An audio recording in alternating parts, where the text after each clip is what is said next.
So good morning, guys. Morning, Morning, Thank you so much. Dianne and Uncle Albert. So I have to call you that. It's just our love for you. And thank you for 50 years. Wow, 50 years together in the church. That is incredible. What a legacy. And, you know, we really want to honor you guys. It really is, for me, witnessing the fruit of your lives together. And even as a married couple, to see the strength in your marriage. And I'm going to say a bit more later about you, so I will just ask you some questions now and just to hear your story, because it's an incredible one. You going first? I'll go first. Yeah, I was brought up in a Christian home in Australia. We lived there for 16 years, and but when I was at the age of about 12, I think it was 12, 13 around there, Billy Graham came to Australia, and he had his campaign going there. It went on for 2 weeks in Sydney itself. And my dad was a counsellor, Christian counsellor, and that's why he went every day to the meetings in Sydney. They were mostly held in the evenings, the meetings, and then the last day that he was there, we had it during the day, the last meeting, and there was the cricket ground and the showground, and both of them was chock-a-block. So he preached his last message half at the showground, and then they bussed him over to the cricket ground where he finished off his last sermon. It was something to behold, actually, to be in a part of a crowd of 150,000 people combined. And but when he made his appeal, I was because I was brought up in a Christian home, I knew about the Lord, and I went to catechism classes in those days. But I for myself, I wanted to make a decision for the Lord, and so I said, Lord, you come into my life and take control of my life. And when I did that, it was the best thing that I ever did in my life. It really is. I became a part of the family of God. No matter where you are, if you come together in the church, you're part of the family of God. And it's been a very fulfilling life. I'm glad I did it at that age, because I had God's protection over my life.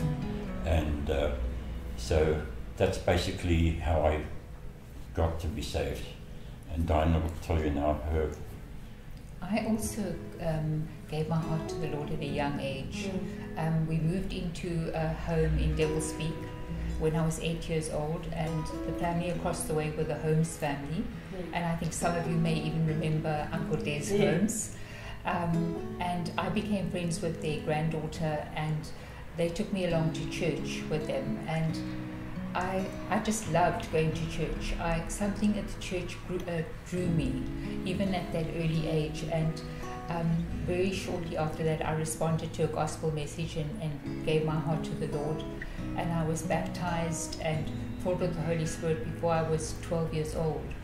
And I too, as Albert said, you know, I'm very thankful that I got saved at a young age. And it wasn't, I can say, even remembering from today, it wasn't like a childish decision that I didn't know what I was doing.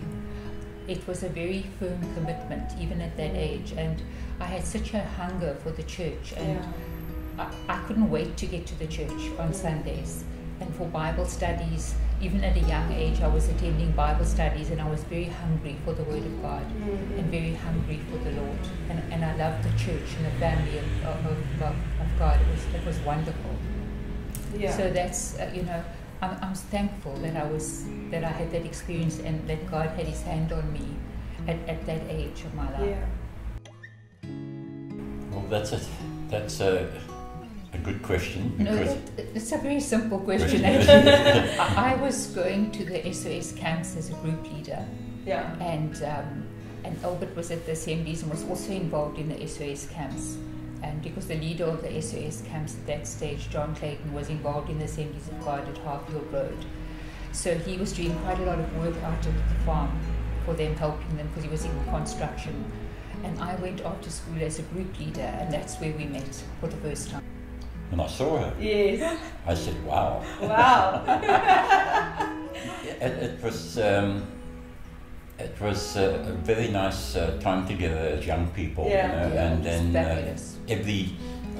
most weekends we used to go out there and work on the SOS farms right in the beginning, and then we used to have campfire at night and sit around the campfire and talk, and that's how I actually met Dianne. I saw her out of the corner of my eye and I thought, this is the lady for me. Yes. But we had great times. It really was great It was times. amazing time there. Yeah. I feel proud about the fact that I could be involved with that, and as I said, we had great times, and there was a lot of work to be done because we had to put up halls, we had to put up ablution blocks, all of that type of thing, so we could house people there over weekends and for week camps. So it was really great, and also the fact there's meeting so many people when you're involved with something like that. Yes. So that was I would say a highlight of my life as well. I think the more you become involved in your Christian walk, the more you become involved, the more you will reap. Absolutely. The more you sow, you know, which is a joy sowing into it because you're getting so much out of it. Yeah. You know, I can't say it's ever been a sacrifice. Being part of the church or doing anything, because we've actually gained so much that it's almost been how will I say, it's been a total privilege to do it, because we've got far more than we've ever given. Well, when I arrived in South Africa in 1965 with my family, or my mom and dad and my siblings, we were renting a house in Newlands, and we were trying to find a church that we could get involved with. And then about 2 years later, my late brother met a guy in Cape Town in Long Street by coincidence, because my brother liked music, so he walked into this music shop. And this guy came up to him and started chatting to him, and then we started talking about the church and Christian life, and he said, well, why don't you come to Harfield Road Assembly? So we went there. I think a week later, my brother and I went there, and we never looked back. I mean, we got involved with the church. My brother stayed for a while, but I felt that was going to be my home now as a church. My parents being Dutch, they went to a Dutch Reformed church here in Cape Town, but I decided to stay with the assemblies, and that's how I got to be involved for quite a few years. And then we moved over to the headquarters nightclub in Cape Town. That was the hippie era. We went there for a while, and then we joined with the Presbyterian Church at the beginning of Somerset Road here in Cape Town. So they were a very small congregation, so they were very pleased to have us use their facility. Yeah, that's when we merged originally. We didn't actually merge with the church. They were having their services in the morning and we were having it in the evenings. Okay. We just shared the building. Yeah. Oh, okay. And until we could move into our own premises. Yeah. Okay. Which was actually right across the road from where we are now in Glengarriff, the new Glengarriff building. Okay. We used to be upstairs there. Yes. We converted that coffee bar upstairs into our church, and that's where we had church for quite a few years under Paul Watney as our minister. Okay. Well, I'm a practical guy, and I've done a lot of building of such. So when we moved into Glengarriff, on the corner of Glengarriff and Main Road here, I got involved with putting up a coffee bar. We made a coffee bar, built a coffee bar inside there, but just generally getting involved. And then a little while later, they asked me to be a deacon, which I quite enjoyed serving on that side. And then I think about 2 or 3 years later, they asked me to be an elder, which I thoroughly enjoyed being an elder in the church as well. You know, so that's the way I've been serving, and also mainly on the practical side as well, because of my building experience. And then we ended up building that house, not the house, the church on the corner of Glengarriff, not Glengarriff, Avenue de Sunside. Yeah. So my brother and I built that building, and then after quite a few years, we were in that building. Yeah, I mean, we were there for many years, and then just realized that it was time to move. You know, I think the leadership of the church then decided we needed to have a more visible presence in a bigger building. Yeah, in a bigger building, well. and then our present building became available. It was 2 cinemas. Yeah. And here at 30 Main Road. 30 Main Road became, and that was when we were the Baptist. We joined with the Baptist church, merged with them, and that also, you know, it was a great blessing to the church, because many people came into the church that have been a great blessing to the church, and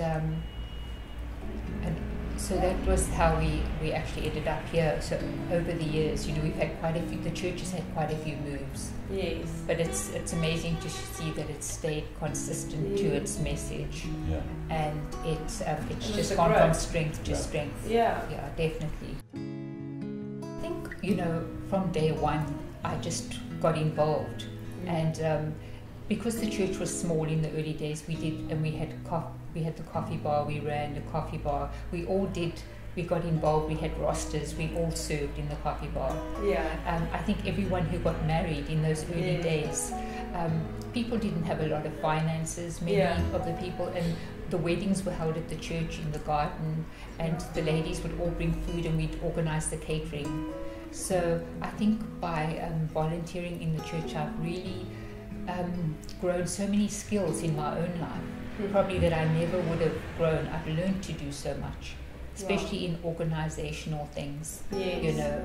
And I think also because of the nature of our church and the fact the opportunities that it gives you, it hones your skills in doing things that you are able to, especially in the field of communication. You know, I find that you've been given and you're forced into opportunities where you've got to communicate, like doing Sunday schools, doing all different things, and so those skills get honed, and you can see that most of your Christian friends probably are very apt. If I look at the girls in the church presently and the young guys, they have got such great communication skills.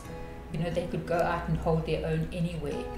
And I think a lot of those skills have been honed in the church. So it's been an amazing opportunity. I think one of the great memories of what's moving from place to place, seeing the church grow. And until we ended up here, and we did, obviously, as you can see, a lot of alterations though, but we've had tremendous memories, great memories of being part of the church. To single one out is very difficult. It's difficult, very difficult. I think to say more that it's the people we've met on the journey. I think that has been phenomenal, you know, and we've heard fantastic speakers from all over the world, sat under ministry from all over the world. But I think my greatest admiration has been for the local pastors that I've sat under, and just seeing their dedication and their sacrifice to the work, and really knowing them and seeing that who they are on the stage is who they are in the quiet places when no one's watching. I think those are my heroes of the church, you know, and those are the special memories. More than events, it's the people that I think I always carry in my heart and my memory, you know, of my time in the church. I think invaluable is what I can say, and especially I think in this last year and a half when we've been isolated with COVID and we haven't been able to join together as the main church body. I think the cell groups have been invaluable, and I think the fact that our church has invested so heavily in cell groups, I think has really been amazing, because I've made such friends. My cell group are my family. You know, I've made wonderful friends of mainly the women. Well, I'm in Eileen and Henny's cell group, and he's the lone man in the cell group. And but they've been, the cell group has been amazing. I think it's where you can be looked after. It's where you can be, no matter what's going on, someone will have their eye on you. Someone will be in touch with you, and where you can get help, you can share, you can learn, you can grow. And it's a safe place where you can express yourself, you can express your fears, your doubts, whatever is happening to you, and I think a cell group is really wonderful. Do you want to go first? It's a difficult one because I'm leaving with a bit of a heavy heart. No, it's okay. No, it hasn't been an easy decision to relocate to the UK, for us. But the fact that our children are there has been the main factor that we're going. At this stage of our lives, we think, it will be good. We feel the Lord leading us to go and spend time with them now. And but the church, we'll be back. It's not that we're leaving and we're never going to come back again. And also, the church will always be in our hearts, and the encouragement I can give is just keep on serving the Lord, and never have your circle too small that you don't have it, that you can't open it up to someone else, Yes. So, and keep on being the family here in Sea Point. Yes, absolutely. Thank you. What does make things a bit easier is the communications that we have today. Yes. In the early days, you had to make a phone call. It took you a day. You had to book a phone call. Today, with all this multimedia that we have, it makes life a lot simpler and a lot easier as well, especially when you're far apart. So you can keep in touch a lot more. Yeah. And we can tune into the podcasts Yes. on Sundays, so you'll see our name coming up Absolutely. and saying, "Hello, Life Church." You're always part of this family. Yes, You're going to always absolutely, be, just in a different absolutely. part of the world. No, And we feel that. The church is, and I think, even with there's a great onslaught against the principles and the Word of God in the world today. There's an onslaught against the family and that, but I just know that God is far greater than the onslaught. The victory's already been won, and we're living in a victory. The end has been written for us. So no matter where we are, we will always be part of the family of God, and we'll always be part of this family. Well, we think of ourselves as part of the family, always. But Dianne and I have really had blessed lives, not that we're the favourite, because God doesn't have his favourites, but because of the fact, if anyone, when people are listening to this interview, God doesn't have his favourites, but if you commit your life to him, you'll see your whole life unfold. Sometimes I look back and I say, but why, Lord? Why is this happening? Why is that happening? But the Lord, and you look back, and then you can see the reasons why things have happened in your life.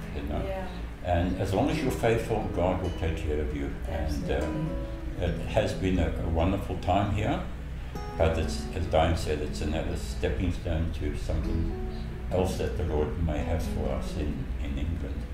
So time will tell what's going to happen.